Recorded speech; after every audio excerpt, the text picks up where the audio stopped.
ตั้งใจฟังนึกถึงความเป็นจริงจากประสบการณ์จริงหรือตัวเองคักๆเด้อทุกคนเกิดมาด้วยความบ่รู้หยังจักคนเลยที่เกิดมานี่แม้กระทั่งวันเกิดตัวเองก็บ่รู้ถ้าพ่อแม่บ่บอกก็บ่รู้ญาติสายโลหิตบ่บอกก็บ่รู้หมอตำแย่หรือพยาบาลซุมื้อนี้บอกก็ยังรู้จังว่าเกิดเวลานั้นวันที่เท่านั้นวันจันทร์อังคารวันที่เดือนปีพศขนาดว่ามารู้เมื่อภายหลังแล้วจักสิกิ่งตามเกิดหรือบ่กิ่งนั่นก็เชื่อตามนั้นแม่นบ่ล่ะจักกิ่งบ่กิ่งได้นั่นก็เชื่อตามนั้นแหละถึงบอกว่าทุกคนเกิดมาเพราะว่าความบ่รู้นั่นแหละแม้แต่วันเกิดตัวเองจะเข้าใจว่าเจ้าของรู้เด้อพ่อแม่บอกถ้าผู้ใดแม่ตายบ่มีพอหมอตำแย่บอกแต่สมัยก่อนปู่ย่าตายายหรือคนที่เอามาเลี้ยงบอกนะนั่นแหละทั้งว่าทุกคนเกิดมาเพราะความบ่รู้นั่นแหละ เฮาบ่ได้เกิดเพราะว่าพ่อแม่สร้างสรรค์เฮาเกิดเด้เฮาเกิดเพราะว่าเฮาบ่รู้ในความปรารถนาสุขเฮาเกิดมานี่คิดว่าสิมีความสุขจากการเกิดคิดว่าสิมาสร้างความสุขความสมหวังความมีความเป็นจากการเกิดเด้นั่นแหละจึงกระทำกรรมต่างๆนานาสารพัดอันเกิดจากจิตเจตนาในการสมรู้ร่วมคิดหรือให้ความคิดเห็นก็เกิดเป็นการกระทำทั้งกายและวาจาจึงเกิดมาโดยคำว่าไม่รู้และด้วยกรรมเป็นเผ่าพันธุ์กรรมเป็นทายาทจักทำกรรมอันใดไว้คือการกระทำทั้งใจเฮานี่แหละสะก่อนจะต้องได้รับผลของกรรมนั่นสืบไปอันนี้แหละว่าเกิดมาด้วยความบ่รู้บัดนี้เกิดมาแล้วเฮ็ดหยังกะสร้างเรียนรู้จากผู้อื่นก่อนเบิดถูกอย่างแม้แต่ทางกินข้าวก็เรียนรู้จากผู้นั้นจากผู้นี้การทำมาหากินอาชีพเราเรียนหนังสือก็อาศัยผู้อื่นไปก่อนนั่นแหละมีแต่ผู้อื่นบอกผู้อื่นสอนเนี่ยบ่รู้หยังจักอย่างเห็นบ่ล่ะเริ่มมาจากตัดเอาตรงที่ว่าเริ่มมาจากว่าแต่วันเกิดเจ้าของเองก็ยังบ่รู้คนละต้องยอมรับความจริงได้ว่าเจ้าของบ่รู้ถ้าพ่อแม่ว่าบอกแล้วก็จักจริงจำตามเกิดหรือว่าจริงเนี่ยนี่ก็ต้องยอมรับนั่นแหละความบ่รู้เวลาไปเรียนหนังสือก็ต้องเรียนรู้จากผู้อื่นก่อนทำอาชีพเกษตรกรทำมาหากินอย่างก็เรียนรู้จากผู้อื่นก่อนนั่นแหละว่าแต่ละคนนึกเข้ามาว่าเนี่ยเขาเกิดมาเพื่ออย่างเนี่ยเกิดมาเพื่อสิรับกรรมเก่าที่บ่รับเลยรู้จักว่าล่ะเกิดเพื่อสิรู้บัดนี้เอาไม่เด้อเกิดมาเพื่อสิรู้ รู้หยังรู้เจ้าของเองนี่แหละตะกี้บ่รู้เจ้าของเด้อบ่มีผู้ใดรู้ตัวเองมันจึงเที่ยวเวียนว่ายตายเกิดถ้ารู้ตัวเองแล้วบ่เกิดรู้จักว่าล่ะเรียนรู้จากผู้อื่นเบิดทั้งเบิดบัดนี้เทว่าเฮาก็เรียนรู้แม้นธรรมะบัดนี้ธรรมะคำสั่งสอนของพระพุทธเจ้านี่เฮาก็เรียนรู้เป็นแค่ความจดจำเป็นสัญญาให้เกิดแนวทางในการฝึกหัดปฏิบัติตนเองหนึ่งเด้เพิ่นก็ได้เป็นแต่เพียงผู้บอกนี่ก็ยังบ่รู้อีกเห็นบ่คนที่เข้ามาที่สามารถรู้ตัวเองได้คือคนที่กลับมาอยู่กับตัวเองนั่นเองความรู้จริงประสบการณ์จริงการละอารมณ์ละสัญญาละอารมณ์ละความรู้สึกจริงๆตัวเขาเองรู้ในตัวเขาเองนั่นแหละเพิ่นจึงสอนให้เฮาฝึกสติกลับมานึกถึงตัวเองสิ่งที่เฮารู้ได้โดยตัวเองคือลมหายใจนั่นแหละเพิ่นบอกแนวทางแล้วขนาดลมหายใจเจ้าของเองก็ยังบ่รู้เป็นตะงึดบ่ล่ะเนาะบ่รู้ได้ว่าเจ้าของหายใจอยู่จนว่าเพิ่นบอกถ้าอยากรู้ตัวเองให้กลับมาลมหายใจตัวเองที่นี่สิ่งที่เฮากำหนดรู้ได้คือสติของเฮาเองกลับมาลมหายใจนั่นแหละเฮาจึงจะรู้ความจริงจากตัวเองบัดเฮาสิรู้ความจริงของตัวเองลมหายใจก็บ่มีไผบังคับได้เฮาบังคับเอาเองความคิดนึกความถึกคิดถึงความคิดก็บ่มีผู้ใดบังคับได้เฮาต้องบังคับตัวเองนี่แหละเพิ่นถึงบอกว่าให้ฝึกสติ มีสิ่งเดียวที่เฮาทำด้วยตัวเองและรู้ด้วยตัวเองได้คือบังคับความคิดของเจ้าของให้มันมีความ รู้สึกตัวเองว่าหายใจเข้าว่าหายใจออกเนี่ยฉะนั้นแต่ละคนให้ยอมรับตัวเองว่าทั้งเบิดนี่เฮาไล่มาจากไพ่หลักจากประสบการณ์ชีวิตจริงของเฮาในศาสตร์นี่แหละไหลเข้ามาไม่รู้เพราะว่าเฮาบ่รู้เนาะนี่เฮาจึงไปหายึดติดสิ่งนั้นยึดติดสิ่งนี้บุคคลสัตว์สิ่งของเพราะปรารถนาความสุขนี่เองเพราะปรารถนาความสุขเพราะว่าเฮาบ่รู้ว่าสุขกับทุกข์นั้นเป็นของติดเนื่องกันอยู่เป็นของติดเนื่องกันอยู่ สิ่งที่เฮารู้ได้โดยตัวเองความคิดของเฮาเองหันเข้ามาประกอบกับความรู้สึกตัวของเฮาเองคือลมหายใจบ่มีผู้ใดบังคับเฮาได้ดอกแล้วก็บ่มีผู้ใดรู้นำเฮาอีกหายใจสั้นหรือหายใจยาวนอกจากตัวเฮาเองสิมากำหนดรู้ในตัวเองนั่นแหละสิ่งที่ควรอยู่ให้มากที่สุดคืออยู่กับลมหายใจคนส่วนมากก็บ่ได้อยู่กับตัวเองดอกตั้งแต่ตื่นขึ้นจนเท่านอนหลับอยู่นำผู้อื่นเบิดเลยนั่นแหละบ่รู้สึกตัวเลยว่าเจ้าของนั่นน่ะกำลังเป็นทุกข์กับสิ่งใดยึดติดสิ่งใดยึดติดมากเท่าใดอยากให้เปลี่ยนไปดังที่ตัวเองอยากให้เปลี่ยนยิ่งทุกข์นั่นแหละอยากให้เปลี่ยนก็คือดังที่ตัวเองพอใจเป็นความสุขที่ตัวเองเข้าใจว่านั่นแหละว่าถ้าเป็นแบบนั้นแล้วเฮาสิมีความสุขมีความพอบ่มีสิ่งเหล่านี้บ่มีนั่นแหละให้หันเข้ามาเบิ่งตัวเอง เฮาเกิดมาเพื่อที่สิรู้ตัวเองเฮาเกิดมาเพื่อที่สิบ่กลับมาเกิดอีกตั้งไว้คำว่าอธิษฐานเนี่ยแปลว่าตั้งใจมุ่งมั่นสู่จุดหมายว่างจิตเจตนาในปลายทางไว้คือนิพพานอย่างเดียวคือการบ่กลับมาเกิดอย่างเดียวว่างไว้แล้วทิ้งไปนั่นคือจุดหมายเดียวว่าตั้งจิตเจตนาตัวนั้นไว้ก่อนเพราะว่ามันสิเป็นเครื่องเตือนตัวเองเตือนตัวเองอย่างถ้ามึงยังคิดนำผู้อื่นอยู่มึงยังอยากให้ผู้นั้นผู้นี้เป็นแบบนั้นแบบนี้อยู่มึงก็ไปเกิดกับเขานั่นนี่เป็นวิธีบอกแนวทางมันซื่อๆเด้แต่หนทางจริงๆคือรู้อยู่กับลมหนึ่งเด้สถานการปฏิบัติธรรมทั้งเบิดถ้าอยากรู้ความจริงทั้งเบิดนะในสิ่งทั้งปวงทั้งเบิดนะคือการเข้ามารู้ลมหายใจเจ้าของนั่นแหละบ่แม่นของยากจักเม็ดเด้แนวมื้อนี้มันยากเพราะว่ามันไม่ทำมีแต่การคำนวณคาดคะเนคิดเอาทฤษฎีหลักการต่างๆหาเหตุหาผลสรุปลงตัวใดก็จริงแต่ว่าบ่รู้ความจริง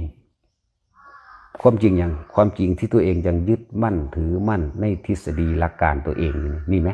ยังเป็นตัวตนอยู่นี่ไหมมันบ่ธรรมดาเด้คำว่าปล่อยว่าง เป็นคำเว้าที่ง่ายถ้าตราบใดที่เฮายังมีความรู้สึกพอใจและไม่พอใจปล่อยว่างบ่ได้พวกนั้น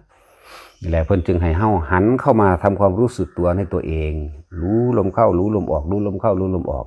คำว่าปล่อยว่างจริงๆคือการลืมหรือไม่คิดถึงเมื่อไม่คิดถึงแล้วก็เกิดอารมณ์ไม่ได้เห็นไหมนั่นแหละตัวลืมแท้นี่แหละตัวปล่อยแท้ตัวว่างแท้นั่นเป็นแค่คำเว้าที่เฮานำขึ้นมาสมมุติเพื่อให้เกิดความเข้าใจซื่อๆได้ บ่มีไผหูความคิดเฮาบ่มีไผบังคับลมเฮาได้ตัวเองต้องหูความคิดตัวเองต้องบังคับตัวเองนี่แหละคือสิ่งที่เฮาสามารถกระทำเองและก็รู้แจ้งเห็นจริงตามความจริงด้วยตัวเองพระพุทธเจ้าเฮาเพิ่นก็เป็นแต่เพียงผู้บอกได้เท่านั้นเด้บอกทางแต่ความจริงสิรู้นั่นต้องตัวเองลงมือเองเป็นเองรู้ลึกซึ้งในลมหายใจของเจ้าของเองต่างหากตัวนี้เนี่ยตัวความรู้จริงเฮาตัวนั้นเป็นความจำตัวนั้นเป็นการคาดคะเนหาเหตุผลซะก่อน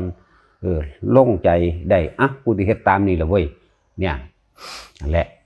แล้วก็นำมาเฮ็ดจริงๆหูลมสั่นหูลมยาวก็เจ้าของได้รู้เอาเอง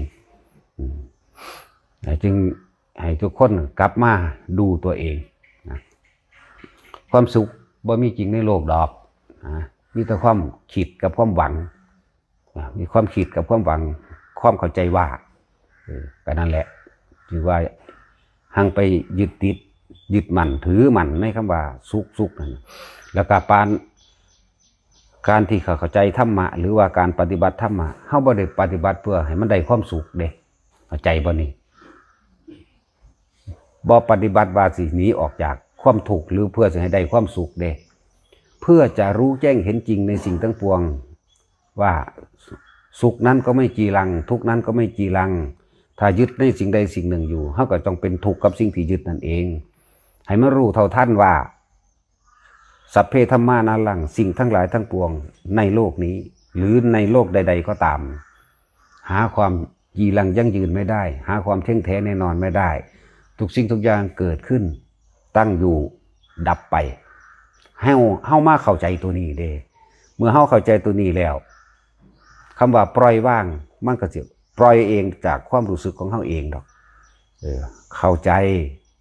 ปฏิบัติไปถึงใจเห็นใจแบบนี้อ๋อดูในตัวนี้เองแหละว่าบ่แม่นปฏิบัติเพื่อสิ่งใดได้ความสุขเลยปฏิบัติเพื่อที่จะให้รู้เท่าทันความสุขอันความทุกข์นั้นปนอยู่นี่ต่างหากเห็นบอกเพิ่นว่าทุกข์อันเราควรกำหนดรู้นี่นั่นปริญเยยันติเมภิกขเวอิเมสุจตุสุอริยสัจเจสุให้รู้ตามความจริงว่านี่สาเหตุแห่งความทุกข์ทั้งหลายเนี่ยเฮาต้องกำหนดรู้มันเดียวนะเมื่อกำหนดรู้แล้วอ๋อทุกสิ่งทุกอย่างไม่เที่ยงเป็นอนัตตาหาความจีรังอย่างยืนบ่ได้ปริญญาตันติเมอันเราได้รู้แล้วกับละนั่นเดียวกันได้บาดนี้มันเลยบ่เข้าไปยึดติดจากอันจากอย่าง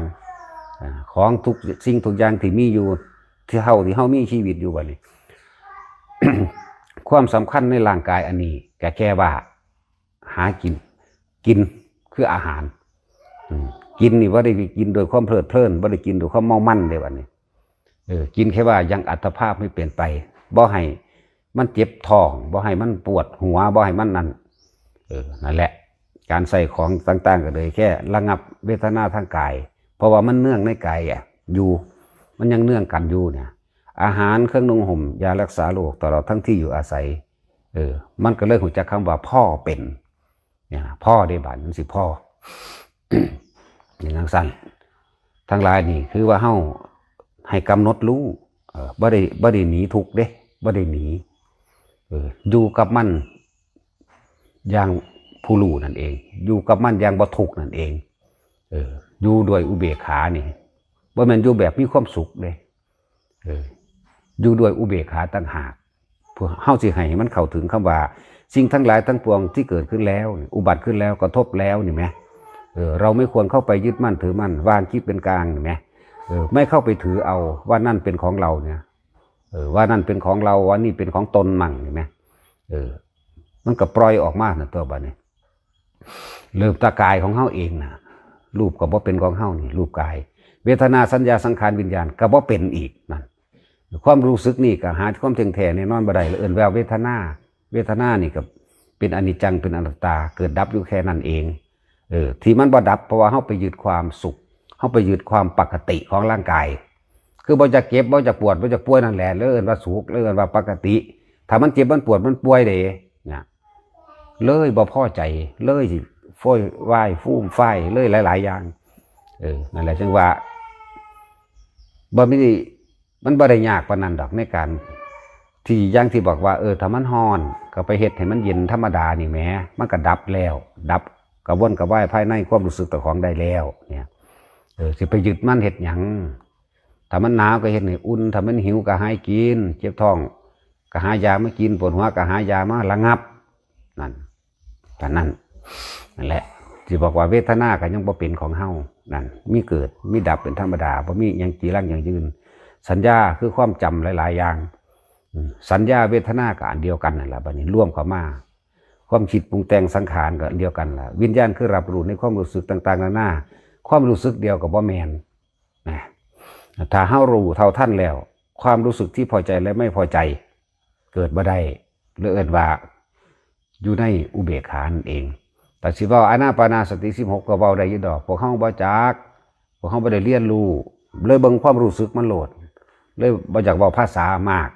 พวกพังคานุปัสสนาญาณสังขารุเปกขาญาณอุทยพยญาณมื้อนี้เมื่อได้เท่านี้เป็นอย่างนี้เป็นอย่างนี้บ่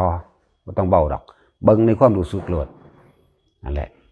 เบิ่งความรู้สึกเจ้าของเด้อถ้าเห็นปั๊บหักปั๊บนั่นมันคิดแล้วเด่นมันคิดแล้วมันเร็วมันเร็วจนว่าบ่ทันมันพุ่นล่ะเห็นปั๊บสร้างปั๊บเห็นปั๊บหักปั๊บโลดพอใจและไม่พอใจนั่นแหละเป็นจังซั่นเฮ็ดจังได๋เฮาสิเห็นปั๊บ ไม่คิดไม่รู้ไม่นึกไม่รู้สึกอะไรเลยทั้งที่กระทบอยู่เห็นอยู่นี่ไหมได้ยินอยู่นี่ไหมมันคิดมันนึกเพราะว่ามันดึงเขามาคิดมานึกนั่นแหละแต่ว่ามันเร็วว่ะให้ทุกคนสามารถอยู่ด้วยตนเองได้คือลมหายใจเด้ออานาปานสติอานิสงส์แห่งอานาปานสตินี่มีมากบ่แม่นแค่ที่เว้ามาเด้บ่แม่นแค่ว่าที่เอามาเว้ารู้ๆเจ้าก็ว่าคนที่ทำอานาปานสติทำให้บ่อยทำให้มากทำให้ชินทำให้เป็นดุจดังญาณเนี่ยมีอานิสงส์ว่าจะได้อรหันตผลในขณะปัจจุบันมีชีวิตอยู่ที่ถ้าทำหรือว่าใดในขณะนั้นก็ได้ในขณะตายหรือว่าใดในขณะนั้นก็ไปสู่สุทธาวาสหาสั้นนั่นเท่าใดแล้วหรือแม้นว่าผู้สติเกิดขึ้นช้าเนี่ยปัญญาไม่ยิ่งยวดจังสิก็พึ่งไปตกข้างตามพรหมโลกสันต่างๆนี่ไหมนั่นแหละมันหลายอยู่ ก็เลยเบาๆมันจะเอาแนวจังสี่คนก็เถียงกันแนวจังสี่แหละเอาแบบนี้ดีกว่าเมื่อใดที่เราเข้ามานี่รู้สึกกับตัวเองว่าลมหายใจเข้าลมหายใจออกอยู่กับลมซื่อๆนี่ไหมเมื่อนั้นพบดับเด้เข้าใจบ้างล่ะความคิดของเฮาความจำของเฮาสัญญาสังขารปรุงแต่งวิญญาณของเฮาบ่ไปยึดบ่เข้าไปอยู่น้ำบุคคลสัตว์สิ่งของเห็นก็เห็นไปซื่อๆนี่แหมก็รู้อยู่เนี่ยผู้หญิงผู้ชายหมูหมากาไก่รู้เห็นไหมก็เวทนาสัญญาสังขารวิญญาณก็มีอยู่ในหันเลยอยู่ในเบิดนั่นแหละแต่ว่าความคิดบ่นึกบ่ปรุงบ่แต่งมันดับเลยเด้ซ้ำนั้นเอาแค่นี้หนึ่งเด้บ่ได้ยากเด้อแค่นี้แล้วคำว่านิพพานก็บ่แม่นว่าตายแล้วจังไปแม้คำว่าพบก็คือกันบ่แม่นว่าตายแล้วจังไปตามภพภูมินั้นๆนี่เด้มันไปก่อนตายไปเพราะความคิดถึงบ้านปั๊บเห็นบ้านนึกคิดปรุงแต่งโอ้ยเป็นห่วงบ้านอารมณ์เกิดนั่นแหละพบเกิดแบบนั้นเป็นห่วงบ้านแม้กระทั่งว่าดีใจภูมิใจที่สร้างบ้านได้สวยงามแบบนั้นอารมณ์เกิดนี่ก็เกิดจากบ่ล่ะตายตอนนั้นปึ๊บก็ไปตามอารมณ์ล่ะอารมณ์เด้พบเป็นดังพื้นนาอารมณ์เด้อมองสิไปหั่นน่ะเอิ้นว่าอารมณ์หลงเว้าโดยคร่าวๆไว้ซื่อๆบ่ทันได้แยกย่อยโดยรายละเอียดเดรัจฉานนั่นอารมณ์โลภจากประดับปรุงแต่งบ้านจังซั่นจังซี่อันนั้นอันนี้ก็ว่าท่านมีไว้กูตายตอนนั้นเปรตอารมณ์โกรธบ่พอใจเขาเฮ็ดบ้านกูบ่ดีบางนี่กูก็บ่พอใจมึงนี่กูบ่พอใจตายตอนนั้นนรกนี่แหละมันง่ายๆเด้อันแนวมันจึงบอกว่าภพมันเกิดในขณะที่เฮาคิดแล้วเกิดความรู้สึกนี่เองพอใจกับไม่พอใจเฮ็ดจังใดเฮาสิดับมันได้นั่นแหละนี่ว่าทุกคนเข้าไปสู่อานาปานสติเถอะอยู่จังซี่แหละยืนเดินนั่งนอนได้เบิดทุกท่วงท่าได้ตลอดเลยแล้วเฮาเป็นผู้กำหนดเองด้วยบ่แม่นผู้อื่นมากำหนดให้แล้วเฮาเป็นผู้รู้ในลมหายใจตัวเองด้วยบ่แม่นผู้อื่นมารู้ให้แม้ความคิดของเฮาก็คือกันบ่แม่นผู้อื่นมารู้ให้ตัวเองต้องรู้ตัวเองนั่นแหละจึงว่าทุกคนอยู่กับลมหายใจนั่นแหละอยู่ได้ทุกท่าอยู่ได้ทุกแบบนั่นแหละลำดับต่อไปแม่นลมหายใจไปแล้วนี่มันอยู่มันนิ่งมันอยู่มันนิ่งโดยลมหายใจแล้วแม่นลมหายใจสิหายไปก็สร้างแต่ว่าก็อยู่ในอาการปิตินั่นเองเอาอันใดหนึ่งเป็นเครื่องอยู่จึงบอกว่ากายเวทนาจิตเนี่ยคำว่ากายเพิ่นหมายเอาลมหายใจสะกอนเป็นเบื้องต้นบัดนี้ลมหายใจมันหายไปก็อยู่กับเวทนาคือความรู้สึกอันเป็นปิติเป็นปราโมทย์เป็นปัสสัทธิในตัวเองแน่อยู่กับตัวนี้แหละสลับไปสลับมาที่จริงกับมันก็เป็นของมันไปเองดอกอะไรให้ทุกคนอยู่ในตัวเองเด้อถ้าจังไปออกไปคิดอยู่นั่นน่ะมันก็เกิดทันทีล่ะจังว่าหยุดคิดหยุดนึกหยุดปรุงหยุดแต่งหยุดแสวงหาจึงหยุดที่กิริยาของจิตคือความคิดนี่เองใจเป็นใหญ่ใจเป็นประธานเหตุจังใดมันสิท่านใดเพิ่นก็เลยเอาลมหายใจวิธีฝึกหัดปฏิบัติเฮาบ่แม่นของยากแล้วเฮาก็บ่ได้สนใจในอภินิหารอีหยังอันนี้ภินิหารเป็นแค่ของหลอกลวงซื่อดอกซุมื้อนี้ยิ่งเป็นอภินิหารปลอมๆอภินิหารล่มปากจักว่าล่ะตัวจริงมันจักอยู่ไสมีแต่การเว้าซาลือกันไปให้ทุกคนเข้าใจว่า มองสรุปบทสุดท้ายของแต่ละคนนี่ไหมตายนี่ไหมตายความทุกข์หรือความสุขนั่นเกิดขึ้นอยู่กับความยึดมั่นถือมั่นบ่ได้เกี่ยวกับว่าสิมีสมบัติมากหรือบ่มากเด้ออันนั้นคือบ่มีทรัพย์สมบัติซื่อๆได้ของภายนอกนั่นแหละให้หันเข้ามาเบิ่งที่บอกไว้ทุกคนฝึกเตรียมตัวตายเอาไว้ให้ซะตายที่สบายที่สุดคือตายอยู่กับลมหายใจเพราะไม่มีอะไรให้ห่วงเข้าใจบ่ล่ะตายอยู่กับลมหายใจนี่สบายที่สุดเพราะไม่มีอะไรให้ห่วงฟังดีๆเด้อมันอยู่กับลมหายใจแล้วความคิดมันบ่ไปเอามาสัญญาต่างๆมันบ่ไปคิดมารูปเวทนาสัญญาสังขารวิญญาณมันบ่ไปคิดมาจากหรอมันกระดับเลยตัวนั้นนะ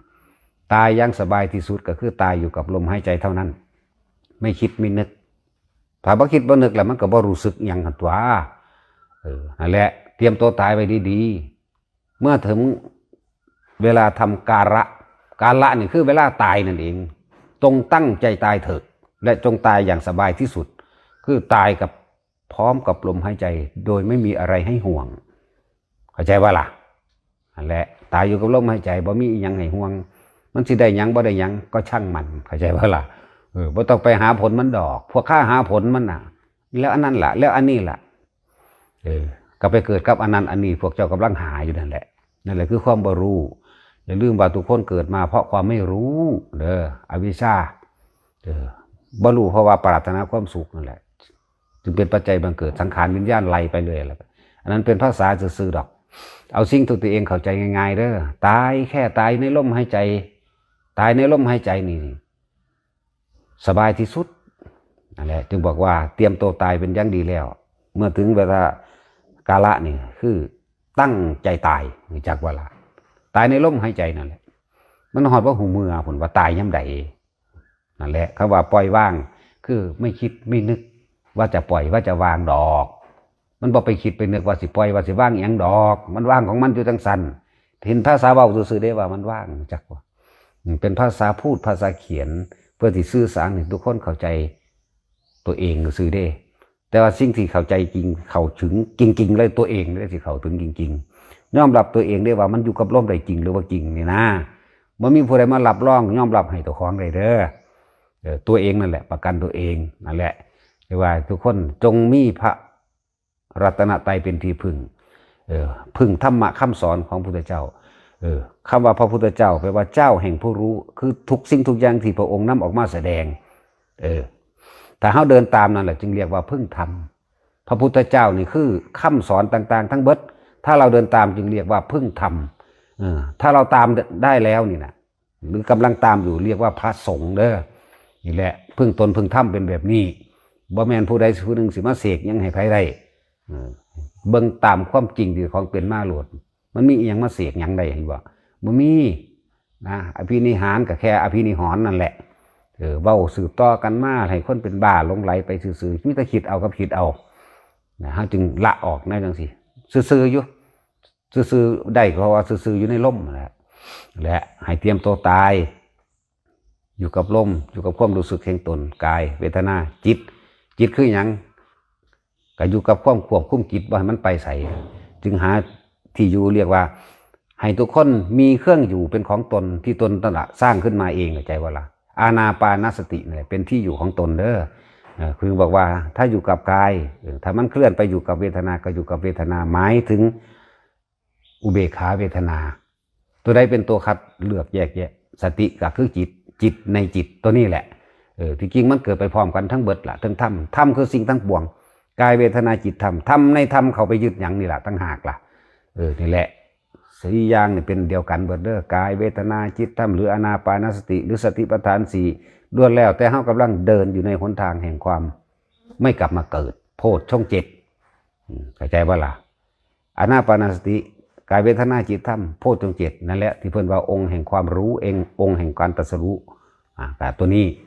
เนี่ยแค่รู้ลมหายใจกับร่วมเบิดทั้งเบิดถูกต้องแล้วอยู่ในหันแหละแทนนี้แหละว่าต้องไปหาความหมายอย่างมันอีก